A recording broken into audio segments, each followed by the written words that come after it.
आपने कभी गुरु खोजने नहीं गए, गुरु ने खुद ढूंढा। एक एक को ढूंढ करके कहीं का ईंट कहीं का रोड़ा, भानुमति ने कुछ ना जोड़ा। यानी एक एक सत्संगी को इकट्ठा करके ढूंढ ढूंढ करके एक जगह जोड़ दिए। जो अपने घर परिवार में जो प्रेम भाव नहीं है, वो हम सत्संगियों के बीच में प्रेम भाव है। और अपना हमेशा मालिक के प्रति श्रद्धा और प्रेम, आदेश निर्देश पर आप चलते रहेंगे तो प्रेम बना रहेगा। और जहां मालिक के प्रति अभाव अंदर आया तो सत्संगी से तो प्रेम हटना दूर नहीं लगेगी, तुरंत हट जाएगा। इसलिए गुरु से प्रेम है तो गुरु के बगिया से भी प्रेम रहेगा। तो महात्मा कहते हैं कि गुरु को सिर पर राखिए चलिए आज्ञा माही, कहें कबीरता दास को तीन लोक भय नाय।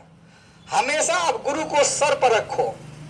सोते जगते उठते बैठते आप कहीं भी चल रहे हो तो हमेशा गुरु को याद करते रहो।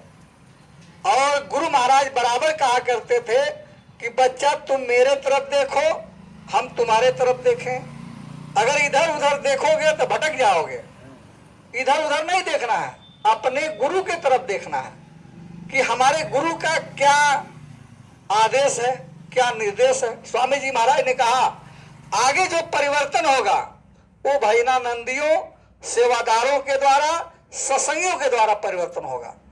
क्योंकि आप गुरु महाराज के बाहुबली हो, हाथ पैर हो, उनका मुख हो। क्योंकि गुरु महाराज तो शरीर में रहे नहीं, वो तो शब्द रूप में हर जगह है, सबके घट घट के वासी हैं।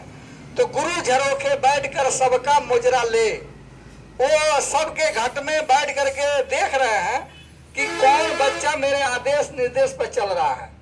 अब हमें ये ना कहना पड़े कि आपको कहना पड़े कि चलिए सत्संग में, प्रचार में। आप पहले से तैयार रहिए। पहले गुरु भक्ति करो, पीछे और उपाय। बिन गुरु भक्ति मोह जग कभी न काटा जाए। देखिए हम लोग 5 बजे जगे तो वैसे 3 बजे जगे, अपना जो है क्रियाकलाप करके पूजा पर बैठ गए। उसके बाद से 5 बजे जगे तो जल्दी जल्दी में स्नान ध्यान किए। करने के बाद सुबह हो गया, यानी जो है फरसीन हो गया। तो वहाँ से हम लोग भगे। फिर सिटी आए, फिर वहाँ से कुछ दूर पैदल चलना पड़ा। तो फिर इनको जसवंत भाई को बुलाए। हमने कहा पहले फोन कर दो कि हम लोग चल दिए हैं, समय से लोग आएंगे। क्योंकि हम लोगों को यहाँ से अगर इधर आते तो हम लोगों को 8 बजे रात, हम लोग दिल्ली में 3 बजे रात तक प्रचार किए। 3 बजे रात तक 10 आदमी 20 आदमी 3 बजे रात को हम लोग बस अड्डे से घर जा रहे हैं, रूम पे अपने जा रहे हैं। तो कहने का मतलब यह है कि आदत पहले से पड़ी हुई है। और 18 साल की उम्र से हम लोग गुरु महाराज के शरण में हैं, तो आप समझ जाइए। तभी से गुरु महाराज ने हम लोगों को यानी कहा गया है कि गुरु शब्द सुरंगी बाण जो मारता है ना, वो ऐसा बाण मारते हैं कि आदमी घायल हो जाता है, अंदर से चकनाचूर हो जाता है। और वो शब्दों का भेद जब लग जाएगा ना, तब आपको आत्म कल्याण का यानी भेदना आपके अंदर वो होगा कि हमारा आत्म कल्याण कैसे हो। तो आप सोचेंगे कि भाई अपने माँ को बचा लो, अपनी बहन को बचा लो, बच्चों को बचा लो, अड़ोसी को बचा लो, पड़ोसी को बचा लो। क्योंकि आत्म कल्याण की चाह आपको लगी रहेगी कि ये जीव नरकों 84 में नहीं चली जाए। अब गुरु महाराज क्या कहते हैं कि जीव नरकों में चला जाता है तो करोड़ों करोड़ों जन्मों तक उसको काटा जाता है, जलाया जाता है। अगर आपकी एक उंगली कट गई कितनी दर्द होता है। नाखून से लगा हुआ यानी जो है चमड़ी से लगा हुआ नाखून कट गया अचानक तो कितना दर्द पीड़ा। तो इन तक इन जीवात्मा नरकों 84 में चली जाएगी। तो उसमें क्या होता है कि जीव यानी जो है सूक्ष्म शरीर में रहता है और लिंग शरीर के, नाक के और सूक्ष्म शरीर के, यानी वहां पर जीवों को सजा दी जाती है। तो महात्मा कहते हैं कि वो शरीर मरता है, यानी शरीर खत्म होता है फिर जुड़ जाता है, खत्म होता है जुड़ जाता है। जैसा हाथी है, हाथी को भाला मारते हैं तो फिर वो जैसे भाला निकालेंगे तो फिर जुड़ जाता है उसका चमड़ी। तो ऐसे ही जीव को तकलीफ होती है। तो महात्मा कहते हैं कि समझाते हैं कि जब जीव को यानी अंतर से आत्म कल्याण की चाह जब जग जाती है तो उसको कहना नहीं पड़ेगा, वो ढूंढेगा कहाँ सत्संग हो रहा है, कहाँ गुरु के आदेश का पालन हो रहा है। तो 2 पैसा आप लगाओगे तो बरकत, वही तो बरकत का जरिया है, तभी तो बरकत होगी। भगवान लोग, वैज्ञानिक लोग क्या कहते हैं, देखिए वो भी वैज्ञानिक भी कहते हैं कि आप, हम सोचते हैं कि पहले पैसा आए तो हम बिजनेस करेंगे, कोई दुकानदारी करेंगे, कोई काम धंधा करेंगे। वो कहते हैं आप करके देखो फिर पैसा, लक्ष्मी कैसे आ रही है, पहले आप करो। तो ऐसे ही हमें जब दो पैसा हम निकालेंगे गुरु के लिए, गुरु के काम के लिए, गुरु का काम को अपना काम समझोगे तो आपके घर का सारा काम गुरु समझेंगे। क्योंकि जरूरतमंद क्या है, यानी जो इच्छा राखे मन माही, जो इच्छा आपके मन में अगर उठ गया तो उसको गुरु उस इच्छा को पूरा करेंगे। जैसे मान लीजिए भगवान राम थे, माता सीता को जब देख लिए तो उनके मन में हो गया कि इनसे हमारे शादी हो जाए। तो विश्वामित्र जी ने सोचा कि इनसे तो बहुत तेरे काम कराना है, तो इनकी एक इच्छा तो पूरा करनी पड़ेगी। तो देखिए इच्छा पूरी हो गई, शादी हो गई। तो वो कितने काम कर दिए, यानी दुष्टों का संहार करके सज्जनों की रक्षा करके धर्म की स्थापना कर दिए। तो वो सब आपके ऊपर गुरु महाराज ने सौंप रखा है। और आप जब तक गुरु महाराज थे तो लोग कहते थे कि ये मेरे गुरु महाराज है, मेरा आश्रम है, मेरा ये है वो है। और स्वामी जी महाराज शरीर छोड़ते ही यानी वहां से पीठ दिखा करके कायर की तरह से हट गए।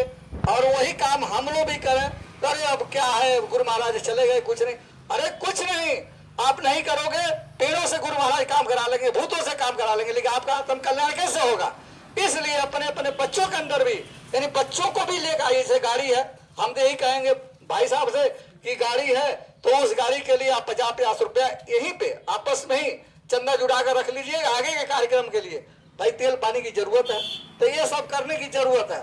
और प्रचार प्रसार बहुत जरूरी है। पूज्य महाराज जी जहां भी सत्संग दे रहे हैं वहां यही कह रहे हैं कि आप लोग शाकाहार का प्रचार करते रहना, इसी से देश दुनिया में यानी परिवर्तन होगा। कोई कानून बनाने से नहीं होगा, जब लोगों के यानी प्रचार होगा, विचारों में लोगों के समझ में आएगा तो खान पान लोगों का सुधरेगा। जब खान पान सुधरेगा तो अच्छे विचार बनेंगे, जब अच्छे विचार बनेंगे तो रामराज आ जाएगा, तो किसी जीवों की हिंसा नहीं होगी, हत्या नहीं होगी। क्योंकि रामराज जब ही आएगा जब मानव धर्म को अपनाएंगे। अब मानव धर्म क्या है, सत्य, अहिंसा, प्रेम, दया, करुणा, परोपकार, एक दूसरे की मदद करो। करुणा अपने अंदर आना चाहिए, प्रेम होना चाहिए, दूसरे को दुख को देख करके जो दुखी होता है वही संत महात्मा होता है, वही संतों की जीव होता है। तो इसलिए आगे जो समय खराब आने जा रहा है, उस खराब समय के लिए गुरु महाराज ने कहा कि आप सब लोगों को परहित सरिस धर्म नहीं भाई, पर पीड़ा सबने ये गमाई। दूसरे को सहारा देना, दूसरे को बताओ, बचो और बचाओ, यानी दूसरे को शाकाहारी बनाओ, खुद बचो और दूसरे को भी बचाओ। तो इसलिए आपका कर्म कर्जा कहाँ कैसे है, तो इस चीज को हमको आपको करना है। दूसरी बात यह है, होली का कार्यक्रम आ रहा है तो उसके लिए आप सबको तैयारी करना है। आप बराबर आते जाते रहिए दरबार में। दरबार, गुरु का डर और गुरु का डर ये दोनों होना चाहिए। गुरु से डरिए, भगवान से डरिए, और गुरु के डर। साधु को संसार में होशियार रहना चाहिए, मन और इंद्री पर असवार रहना चाहिए, और दरबार में आते जाते रहना चाहिए, दर्शन दीदार करते रहना चाहिए। इसलिए हम सब लोग गुरु के यानी जो है बनाए हुए बंदे हैं, उनके मुरीद हैं, तो हमको उनके आदेश निर्देश पर चलना है। देखिए भगवान राम ने जब माता सीता जी के खोज में हनुमान जी जब उनके आदेश पर चले तो एक पहाड़ आया, तो पहाड़ ने कहा कि आप यहाँ विश्राम कर लो। हनुमान जी ने कहा कि राम काज कीने बना मोहि कहा विश्राम, यानी जब तक हम यानी माता सीता की खोज नहीं कर लेंगे तब तक हमको विश्राम नहीं है। और आप संसार कमाने में लगे हो, संसार एक दिन छोड़ के जाना है। आप शरीर भी छोड़ के जाओगे, संसार भी छोड़ के जाओगे। ये मुसाफिर खाना, वो भी मुसाफिर खाना। तो जो है गुरु महाराज सुनाते हैं, पूज्य महाराज भी सुनाते हैं कि यानी जो है लोमस ऋषि थे और जुगों जुगों तक यहाँ रहे, इतने दिन तक वहां रहे कि उतना दिन तक दुनिया में कोई इंसान रहा ही नहीं है, लेकिन कोई झोपड़ी नहीं बनाए। लेकिन गुरु महाराज तो कहते हैं कि भाई अच्छा आप मकान बना लो, दुकान बना लो, अच्छा जो है कपड़ा पहनो और अच्छा खान पान रखो, और इसी में बैठकर मालिक को याद करो, भजन करो। तो उसके लिए आप रात को थोड़ा सा नींद को, थोड़ा आँख को फोड़ो। फोड़ने का मतलब थोड़ा जगो, ये नहीं कि फोड़ लेना आँख को, यानी थोड़ा जगो, नींद को थोड़ा दूर रखो। चलो नींद आ रही है तो थोड़ा पानी छीटा मार लो, टहल लो, रात में बैठ के भजन करो, क्योंकि सुनसान समय में ही भजन होता है। जंगलों गुफाओं में महात्मा फकीरों ने, योगी योगेश्वर चले जाया करते थे। क्यों कि गांव में अशांति है, लड़ाई है, झगड़ा है, कलेश है, इधर से उधर टोका टोकी है तो जंगल में चले आया करते, लेकिन आपको जंगल वही है जब शांति वातावरण है, ब्रह्म मुहूर्त आ जाए तो उस समय थोड़ा जग करके आप भजन करो। जैसे बच्चे हैं, स्कूल के बच्चे हैं, किताब सुबह में पढ़ते हैं तो कंठस्थ हो जाता है क्योंकि ब्रह्म मुहूर्त है, तो उस समय वातावरण शांत रहता है, तो जो भी कुछ भी वो पढ़ेंगे उनको याद हो जाएगा। ऐसे जब आप बैठ करके रात में भजन करोगे आपके अंदर सब कुछ भरा है, मालिक ने सब कुछ भर रखा है इस खोपड़ी के अंदर, लेकिन उसको धीरे धीरे पटक खोलने की कोशिश करो, पर्दा हटाने की। अतिशय रगड़ करो जो कोई अनल प्रकट चंदन से हुई। जब रोज घिसाई रगड़ाई करोगे, जैसे रसरी आवत जात है सिल पर पड़े निशान, जैसे पत्थर के ऊपर रसरी आती जाती है तो निशान पड़ जाता है, यानी रस्सी निशान डाल देता है उस पर।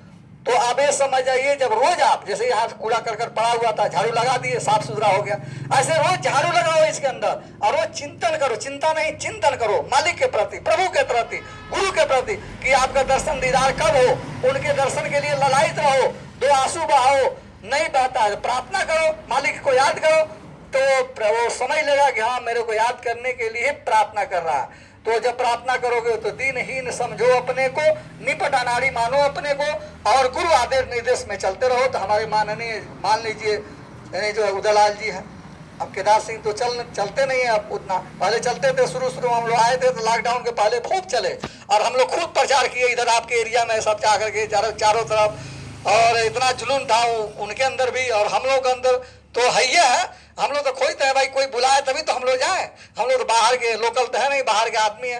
अगर कोई ऐसे आदमी झूठ मूठ में पकड़ ले, एक ऐसे पकड़ भी लिया रात को 9 बजे रात को हम लोग प्रताप नगर वही चौराहे पे पहुंच गए, वो आईडी सब ले लिया, पुलिस वाला पी रखा था और ऊपर से उल्टा सीधा बोलने लगा, तो अपने को भी गाली देने लगा और दूसरे को भी उल्टा सीधा। लेकिन हम लोग तो भाई संत की जीव है, तो हम लोग तो उलझेंगे नहीं किसी से, मालिक से प्रार्थना ही करेंगे। तब तक खट दे उसके अंदर पता नहीं क्या हुआ, मालिक की दया हुई, तब भगो तुरंत जो है आधार कार्ड भी दे दिया, वापिस कर दिया। फिर वहां से हम लोग भागे। एक लड़का रोशन नाम का था, रहता था वहां पे, वो आया मोटरसाइकिल से ले गया हम लोगों को। तो कहने का मतलब ये है कि प्रेमी भाई बहनों, आप लोगों के सहारे ही हम लोग प्रचार कर सकते हैं और यहाँ पर, और इसी काम के लिए ही गुरु महाराज यहाँ भेजे हैं। हम लोग और कोई काम नहीं है, ये है कि रोजी रोजगार है तो भाई बाल बच्चे हैं, हम लोग के भी बाल बच्चे हैं और जो है बीबी है, ये नहीं कि हम लोग ऐसे ही हैं, हम लोग भी है, लेकिन समय निकाल करके आप बीच में भी अगर बुलाओगे तो बीच में भी हम लोग को छुट्टी मिल जाएगी, तो बीच में भी हम लोग आ जाएंगे। तो गुरु के काम को आगे करोगे,